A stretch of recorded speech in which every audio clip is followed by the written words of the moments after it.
भैरवामा निर्माण भएको गौतम बुद्ध अन्तर्राष्ट्रिय विमानस्थल र सो विमानस्थल निर्माण गर्दाखेरि मुआवजा वितरणको क्रममा 13 अर्बभन्दा बढीको भ्रष्टाचार भएको छ र त्यसकै हामी रिपोर्टिङ गर्नका लागि यो भैरवा एयरपोर्टको दक्षिण साइड अर्थात् पछाडिपट्टिको भागमा आएका छौँ र यो भागमा जुन एयरपोर्टको लागि नचाहिने जग्गाहरू पनि प्राधिकरणले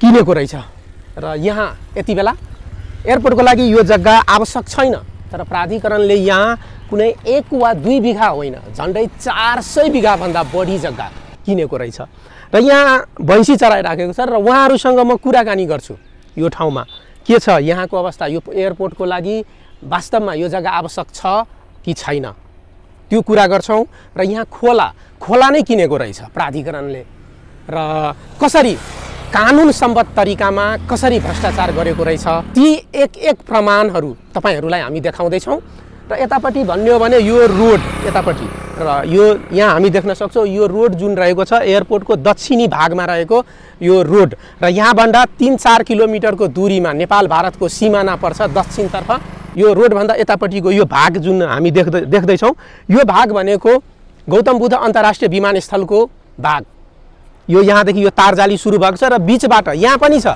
यहाँ 2 ठाउँमा यो तारजाली यतापट्टि रहेको छ यो खोला नै कब्जा गरेर यहाँ यो जग्गा चुच्चो परेको यो जग्गा रहेको छ र यतापट्टि गएपछि र केही कुराकानी गर्छु यतापट्टि यहाँ जुन सर्वसाधारणहरू रहेको छ उहाँहरूसँग मैले केही कुरा बुझ्ने प्रयास गर्दैछु कि खास गरेर यो विमानस्थलको नाममा कसरी अर्बको भ्रष्टाचार भएको छ कानुन सम्बद्ध तरिकाले ती एक प्रमाणहरू हामी सिरिज रूपमा देखाइराखेका छौँ।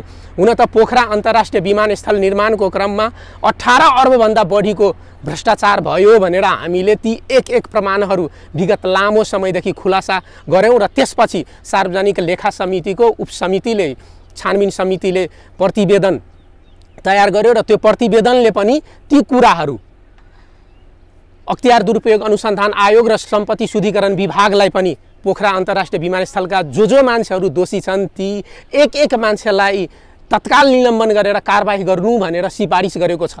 त्यस्तै यो गौतम बुद्ध अन्तर्राष्ट्रिय विमानस्थल निर्माणको नाममा ती प्रमाणहरू हामी देखाउँदैछौँ। विमानस्थललाई वास्तवमा भन्ने हो भने यो ठाउँमा आवश्यक यो जग्गा पर्दैन थियो, तर अन्तर्राष्ट्रिय विमानस्थलको नाममा यहाँ 800 बिघाभन्दा बढी जग्गा अधिग्रहण गर्यो सरकारले र सेटिङकै आधारमा कसरी खोलालाई पनि यो खोलाको जग्गा पनि कसरी कब्जा गरियो र यहाँ भन्ने हो भने यो विमानस्थलले लगाएको तारजाली यो घेरेको अघि म देखाइसकेको जुन बाटो थियो त्यो दक्षिणतर्फको जुन बाटो रहेको छ र यो भाग यहाँ यतापट्टि उहाँसँग म केही कुराकानी गर्छौँ।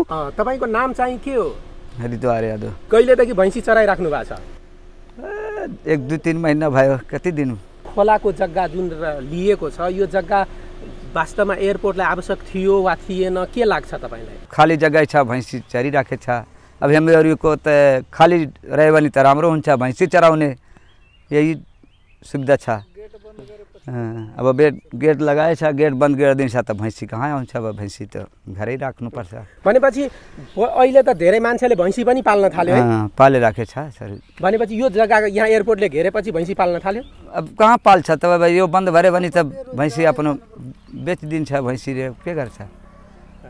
आफ्नो बले पाल्छ 1 भैँसी 2 भैँसी जति, अरू भैँसी त पाल्दैन। ए भनेपछि यो कतिवटा भैँसी छ तपाईको? छ 2-3 वटा, 2टा बच्चा छ, 2टा बढी छ, अरू 2टा भैँसी छ।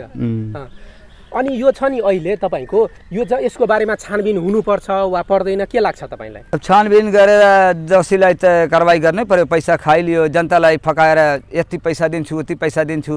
दलालले पहिला त प्लाटिङ गरिदियो, जनतालाई लियो जग्गा, पर्दैन एयरपोर्टमा प्लाटिङ गर्यो, फेरि पर्यो गइहाल्यो एयरपोर्टमा। अरू भने थियो कि सबैलाई नोकरी मिल्छ, यो जग्गा दिएपछि त सबैलाई काम जो जस्तो छ गँवार छ पढे छ त्यसलाई सबै जागरी मिल्छ। एकदम केही मिलेन, केही सुविधा भएन। हामीहरूको झुक्क्याएर जग्गा लियो तर जग्गाको उपयोग छैन। अब कहाँ छ जग्गाको उपयोग? अब जति छ त्यतिमै काम गरे छैन, बनाइराखे छ कि। यहाँको तपाईँको जग्गा कति परेको छ यस एयरपोर्टमा? मेरो त 7 कट्टा पहिला परे थियो, 5 लाख बिघा किने थियो पहिलाको। बन्नै परेछ, बन्द गर्ने अब के गर्ने, अब बन्द भइहाल्छ त अब भैँसी नराख्ने, एउटा मन राख्ने, अब खुलेपछि त चराउने भैँसी। ए भनेपछि तपाईँहरूलाई त राम्रै भएको छ अहिले। मलाई के भयो अब बन्द भयो भने त कसैले राख्दैन चौवा। खुलेपछि गाउँमा कति अहिले भैँसी छ? अरे धेरै छ। कति जति यहाँ पानी आउँछ? अरे यति सम्झिनु कति 10 फुटसम्म 10-11। ए त्यति जति पानी आउँछ? त्यो पानी आउँछ धेरै यहाँ। बहुत पानी हुन्छ। सबै यो डुब्ने हो? सब डुबिहाल्छ एकदम।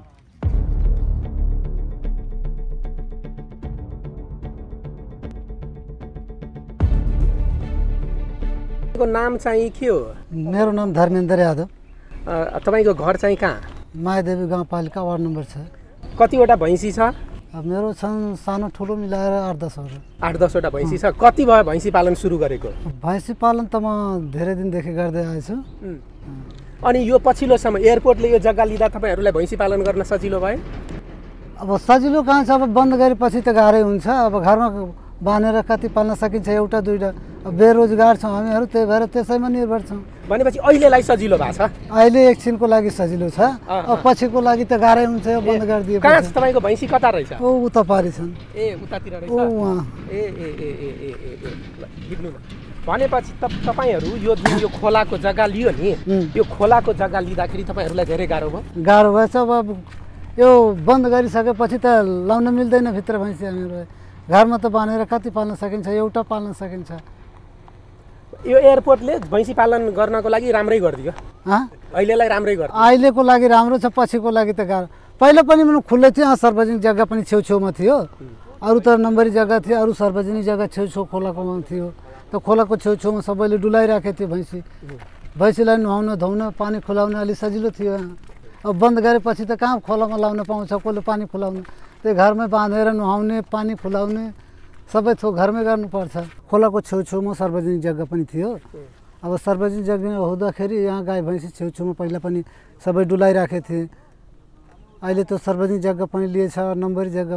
अब सार्वजनिक जग्गा त त्यत्तिकै गयो, त्यसको त पैसा दिए छैन।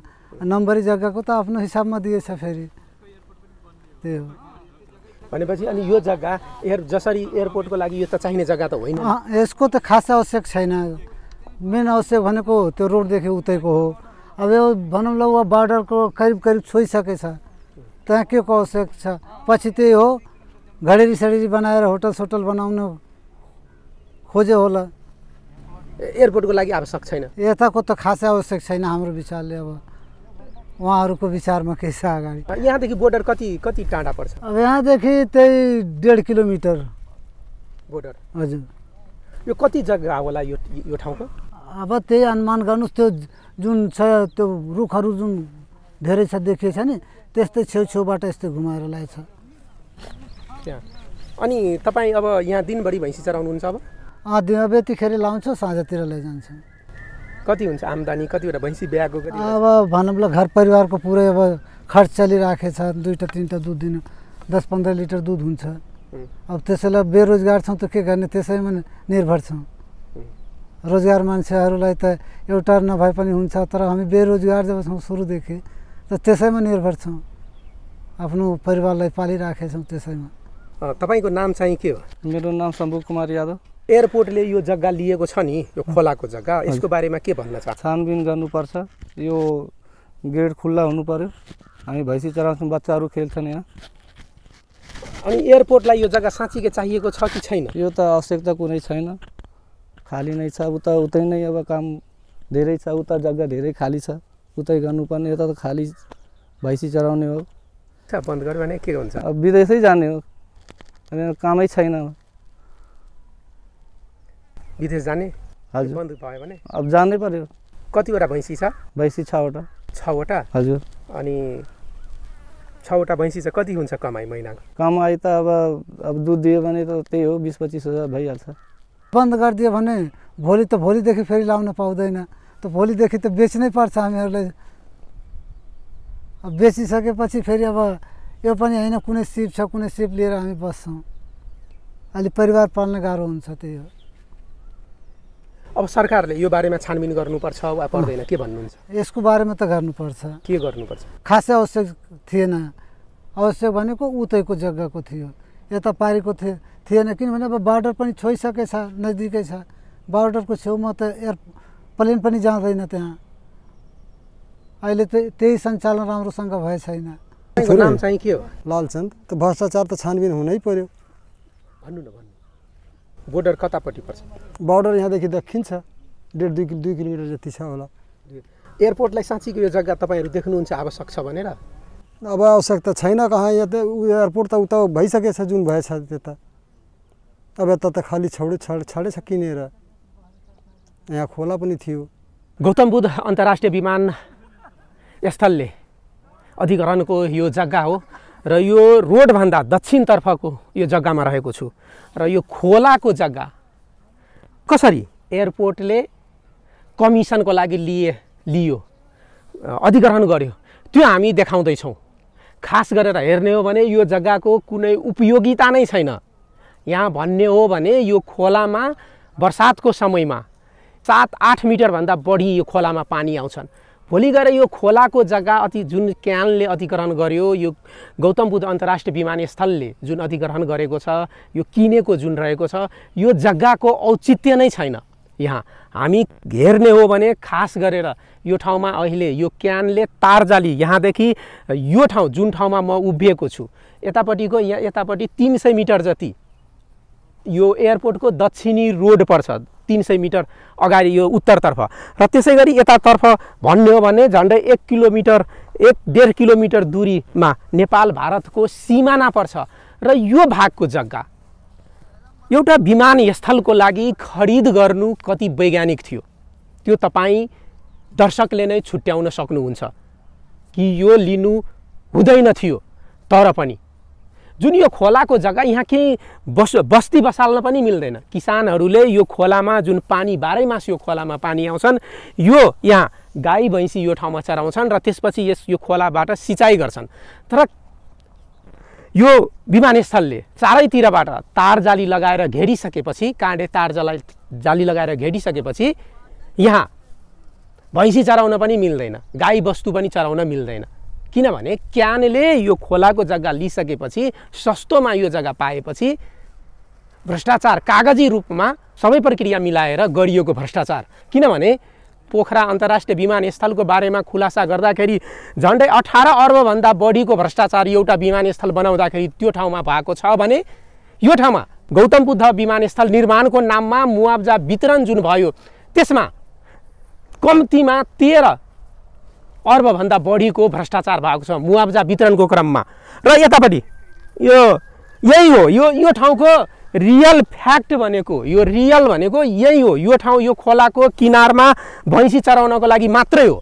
अब क्यानले भन्ने हो भने त्यसरी यहाँ भैँसी चराएर क्यानले खास गरेर एभिएसनको सेक्टरमा काम गर्नुपर्ने थियो। तर यो जग्गा अधिग्रहण गरेर अब खै थाहा छैन क्यानको नेतृत्वले के गर्न खोजिराखेको छ। तर यसरी हेर्दाखेरि क्यानले सायद निकट भविष्यमा नै यो ठाउँमा भैँसी पालन गर्ने छ कि भनेर एउटा प्रश्न चिन्ह पनि खडा हुन्छ। अब जहाजको जुन एयरपोर्ट बनाउनु पर्ने, जहाज उडाउनु पर्ने सेवा प्रदायक निकाय र नियामक निकाय जुन हुनुपर्ने थियो त्यतातर्फ ध्यान दिनुभन्दा पनि यो जग्गा कुन ठाउँमा सस्तो जग्गा पाइन्छ विमानस्थलको लागि उपयुक्त होस् वा नहोस्, तर विमानस्थलको नाममा जग्गा खरिद गर्ने, कमिसनकै लागि जग्गा खरिद गर्ने। सुरुमा प्राधिकरणले कागजी रूपमा यो एयरपोर्टको लागि यति जग्गा यति ग्रहण गर्छु भनेर कागजी रूपमा सेटिङ हुन्छ। त्यसपश्चात त्यो कुरा यहाँका स्थानीयलाई थाहा हुँदैन। त्यसपछि एयरपोर्टभन्दा केही दक्षिणतर्फ केही ठुला व्यापारीहरूले प्लटिङ गर्छ र त्यो जग्गा गाउँलेसँग 2 लाख 3 लाखको बिघा 4 लाखको बिघामा किनेको जग्गा कट्ठाको 4-5 लाखमा ती ठेकदारसँग, ती बिचौलियासँग प्राधिकरणले किनेको देखिन्छ। त्यति मात्रै होइन, कागजी रूपमा सडक छोएको जग्गाको एउटा मुआब्जा र सडक नछोएको जग्गाको एउटा मुआब्जा प्राधिकरणले दियो यहाँका स्थानीयलाई। तर कागजी रूपमा बाटोमा सडक देखाएर बढीभन्दा बढी लाखौं रुपियाँ क्यानले उठाएका छन्। र यो भन्ने हो भने यदि यो घटनाको निष्पक्ष छानबिन भयो भने हामी भनिराखेका छौँ कि अस्ति पनि यसभन्दा अगाडि पनि संसदीय समिति यहाँ आएको थियो छानबिन गर्नको लागि, तर यहाँका 5 तारे होटलमा कार्यक्रम राख्यो, विमानस्थलमा जानका लागि स्थानीयलाई रोक लगाइयो। तर यो भाग अनुगमन जुन यो विमानस्थलमा भएको भ्रष्टाचारको बारेमा छानबिन गर्नका लागि आएको जुन टोली थियो, यो भागमा दक्षिणी भागमा आएन। यो भागमा भन्ने हो भने यो तिनाउ खोलादेखि लिएर यता भैरवा बजारसम्म दक्षिणी भागमा यदि जो कोही आएर जोसँग कुरा गर्दाखेरि विमानस्थलमा के भएको छ भनेर प्रश्न गर्दाखेरि यसमा ठुलै आर्थिक चलखेल भएको छ, ठुलै आर्थिक घोटाला भएको छ, ठुलै भ्रष्टाचार भएको छ। हामीसँग सरकारले कौडीको भाउमा जग्गा लियो, तर त्यही बिचौलियाहरूलाई अर्बौं अर्ब जग्गाको नाममा वितरण गरेको देखिन्छ। ती प्रशस्तै प्रमाणहरू छन्। यहाँ मालपोत कार्यालय, जिल्ला प्रशासन कार्यालय, नापी कार्यालय र नेपाल नागरिक उड्डयन प्राधिकरण यो सबका सब सेटिङमा भएको यो अर्बौंको घोटाला, जसको बारेमा ग्राउन्ड जिरोले निरन्तर रूपमा हामी सिरिजमा हामी देखाइराखेका छौँ। र अहिलेलाई यो भागमा यो के छ भने दक्षिणतर्फ रहेको यो खोला किनारको भागमा छौँ। यसभन्दा अगाडि पनि दक्षिणतर्फ रहेको त्यो भागमा अगाडि अलिकति पूर्व गयो भने झन्डै यहाँभन्दा 1 किलोमिटर पूर्व गयो भने त्यहाँ पनि झन्डै 150 बिघाभन्दा बढी अनावश्यक जग्गा प्राधिकरणले अधिग्रहण गरेको छ र तार जाली लगाएर राखेको छन्। र त्यहाँ पनि यहाँ जस्तै यहाँका स्थानीयहरूले अहिले भैँसी चराइराखेछन्। स्थानीयको लागि त राम्रै भएको छ, तर यो भैँसी पनि कति दिन चराउने हो भने थाहा छैन। कुन दिन क्यानले यो ठाउँमा आएर तालचा लगाइदिन्छन्, त्यसपछि यहाँका जुन भैँसी चराउन यहाँका अहिले भैँसी चराउनको लागि यहाँका स्थानीयहरू आइरहेका छन्, त्यो चाहिँ यहाँ देखिँदैन। ड्रोन फुटेजमा हामी देखाउँछौँ। गुगलका म्यापमा पनि हामीले गौतम बुद्ध अन्तर्राष्ट्रिय विमानस्थल सर्च गर्दाखेरि यो दुईटा भागमा ठुलै जग्गा चुच्चे परेको जग्गा यो ठाउँमा भेटिन्छ। कानुन सम्बद्ध विधि सङ्गत अर्थात् लिगल्ली रूपमा कसरी भएको यो भ्रष्टाचार अर्बौंको भ्रष्टाचार भएको छ त्यसको बारेमा तपाईँ दर्शकलाई हामी ग्राउन्ड जिरोमा भैरवा अन्तर्राष्ट्रिय विमानस्थलको बारेमा हामी यो स्टोरी देखाइराखेका छौँ। खास गरेर यो क्षेत्रमा आउने हो भने दक्षिणी भेगमा आउने हो भने यस क्षेत्रका नागरिकहरू राम्रोसँग नेपाली पनि बोल्न आउँदैन, शिक्षाको पनि त्यस्तै छ। तर यहाँका सोझा साझा जनतालाई विभिन्न प्रलोभनमा पारेर बिचौलियाहरूले यो जग्गा लिएको देखिन्छ र त्यसपश्चात बिचौलियाहरूबाट नेपाल नागरिक उड्डयन प्राधिकरणले खरिद गरेको छ। भनेपछि जग्गा खरिद गर्दा नेपाल सरकारले जब यो ठाउँमा अन्तर्राष्ट्रिय विमानस्थल बनाउँछु भनेर घोषणा गरिसकेपछि वा प्राधिकरणले घोषणा गरिसकेपछि त्यसपछि कसरी कित्ता काट भयो। सडक छोएको जग्गाको एउटा मुआब्जा लाखौँमा र नछोएको जग्गाको एउटा हजारमा थियो, तर कागजी रूपमा क्यानका पदाधिकारी र मालपोत कार्यालय र नापी कार्यालयका मान्छेहरूको मिलोमतोमा कागजी रूपमा हक्काहक्की यहाँ कित्ता काट गरिएको छ। कित्ता काट भयो र त्यसपश्चात सडक छोएको जग्गाहरू देखायो, जुन सडकका अवशेषहरू अहिले पनि छैन। सामान्य अर्थमा भन्ने हो भने पहिलेको घाममा बोलीचालीको भाषामा भन्नुपर्दा घाममा सुकाउने नक्सा र अहिले पछिल्लो पटकको नक्सा दुईटै राखेर हामी तुलना गर्ने हो भने मजासँग नेपाल सरकारले यहाँ अन्तर्राष्ट्रिय विमानस्थल बनाउने घोषणा गरिसकेपछि कित्ता काट गरेको भेटिन्छ। त्यसकारणले संसदीय समितिले कस्तो प्रतिवेदन दिने हो भने थाहा छैन, तर यस क्षेत्रमा संसदीय समिति आएको छैन। किनभने संसदीय समितिमा तिनै मान्छेहरू छन् जो मान्छेहरू यहाँका मुआब्जा वितरणको क्रममा भ्रष्टाचारमा संलग्न व्यक्तिहरू छन्, सांसदहरू। त्यही सांसदहरू छानबिन गर्नको लागि यो ठाउँमा आएको थियो र त्यसले कस्तो प्रतिवेदन दिन सक्छ हामी सिधै अनुमान लगाउन सक्छौँ।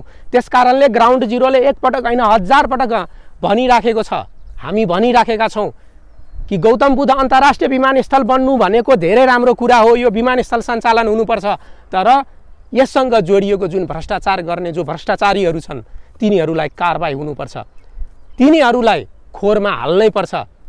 अब सरकारले चाह्यो भने 2 दिन 4 दिनमा गर्न सक्ने, हामी सामान्य नागरिकले आएर यस भागका नागरिकसँग कुरा गर्दाखेरि भनिराखेका छन् कि हामीसँग फाइल माथि पारिदिनको लागि पनि पैसा लियो, क्यासमा।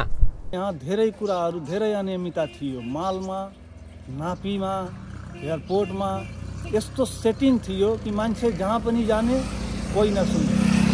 अनि अधिकांश 80% मान्छेले घुस दिएरै पैसा पाएका हुन्। यो म यथार्थ सत्य भनिरहेको छु। अख्तियार दुरुपयोग अनुसन्धान के हेरेर बसिराखेको छ? यति ठुलो भ्रष्टाचार हुँदाखेरि यहाँदेखि 1.5 किलोमिटरमा नेपाल भारतको सिमाना पर्छ। यदि यो ठाउँको एयर स्पेसको कुरा गर्ने हो भने झन्डै इन्डियाको 3 देखि 4 किलोमिटर भूभाग गौतम बुद्ध अन्तर्राष्ट्रिय विमानस्थलको एयर स्पेसले ओगटिन्छ। छिमेकीसँग एकपटक नसोधेर सिमानामा एयरपोर्ट बनाउनु हाम्रो कति बुद्धिमानी थियो वा थिएन, यसको मूल्याङ्कन पनि तपाईँ आफै गर्नुहोला। र अहिले आएर पछिल्लो समय त्रिभुवन अन्तर्राष्ट्रिय विमानस्थलमा केही निर्माण काम हुँदाखेरि त्यो ठाउँ 10 घन्टा दैनिक रातिको बन्द गर्दाखेरि पोखरा र भैरवा विमानस्थल विमानहरू पठाइयो। त्यतिखेर एक आध फ्लाइट गौतम बुद्ध अन्तर्राष्ट्रिय विमानस्थलमा अन्तर्राष्ट्रिय उडान भयो। त्यसपश्चात अहिले फेरि यो अप्रिल 1 देखि एउटा पनि इन्टरनेसनल फ्लाइट हुन सकेको छैन, जसले गर्दाखेरि यहाँका व्यापारीहरू पनि चिन्तित छन् कि यहाँ अन्तर्राष्ट्रिय फ्लाइटहरू नहुँदाखेरि हामी यो ठाउँमा खास गरेर होटल सेक्टरमा धेरै ठुलो लगानी भएको रहेछ। यो सेक्टरमा उनीहरू चिन्तित छन् कि अब हाम्रो लगानी डुब्ने हो कि भनेर उनीहरू कहिले सिडिओलाई ज्ञापन पत्र बुझाइरहेछ, कहिले यहाँका संसदलाई ज्ञापन पत्र बुझाइरहेछ, कहिले प्रधानमन्त्रीको ध्यान आकर्षण गराइरहेका छन्, तर यसको सुनवाई हुन सकेको छैन। र हामी भन्दैछौँ कि यो एयरपोर्ट वास्तवमा चलाउने हो भने सबैभन्दा पहिले भारतसँग प्रधानमन्त्रीले नै कुरा गर्नुपर्ने छ। तपाईलाई नसोधेर हामी सिमानामा एयरपोर्ट बनाइयो, तपाईँको भूभाग, तपाईँको आकाश हाम्रो एयर स्पेसमा पर्छ, हामीलाई चलाउन दिनुस् भने आग्रह गर्यो भने, यदि वार्तामा बसेर यो समस्याको समाधान गर्यो भने यो एयरपोर्ट मजासँग चल्ने देखिन्छ। यो ठाउँमा आइएलएसको कुरा गर्ने हो भने आइएलएस 2 अर्बभन्दा बढीमा खरिद गरेर ल्याएको आइएलएस यहाँ गोदाममा थन्काएको छ। आइएलएस कुहिने अवस्थामा रहेको छ, तर कसैलाई मतलब छैन। के माछा मार्न लाग्नु कति छ माछा यसमा?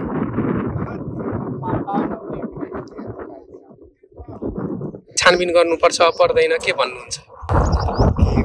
सरकारी चिजमा छानबिन गरेछन्, के गर्ने? अब लिन त लिइसकेछ, त्यसको त्यो सरकारको जो विचार गर्छ त्यही गर्छ। लिन त लिइसकेछ, छैन कि लिन छ जग्गा। एयरपोर्ट पनि चले छैन, के भनौँ? कसले कमायो त?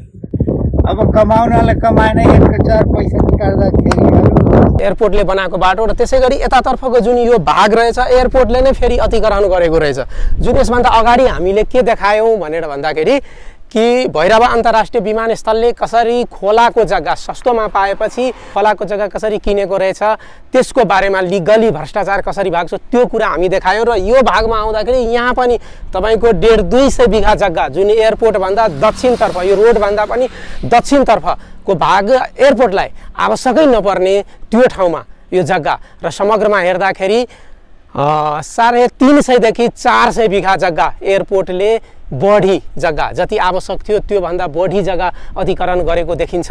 र लिगली जुन पहिले पनि हामी भन्दै आएका छौँ कि जुन पोखरा एयरपोर्टमा जसरी त्यो ठाउँमा निर्माणको क्रममा 18 अर्बभन्दा बढी भ्रष्टाचार भयो भनेर हामीले भनिरहेछौँ भनेर विगत लामो समयदेखि ग्राउन्ड जिरोले सिरिज रूपकै रूपमा आफ्ना स्टोरीहरू प्रसारण गर्दै आएका छन्। र हामी चाहिँ खास गरेर भन्ने हो भने भैरवा एयरपोर्टमा पनि मुआब्जा वितरणको क्रममा झन्डै 13 अर्बभन्दा बढीको भ्रष्टाचार भएको भनेर हाम्रो ठम्ब्याइरहेको छ। र यसको बारेमा समितिले पनि अध्ययन गरिराखेको छ। र त्यो समितिले कस्तो प्रतिवेदन दिने हो भने थाहा छैन। यो भागमा समिति आउनु पर्ने थियो, यसतर्फका सर्वसाधारणलाई सोध्नुपर्ने थियो, तर आएको छैन।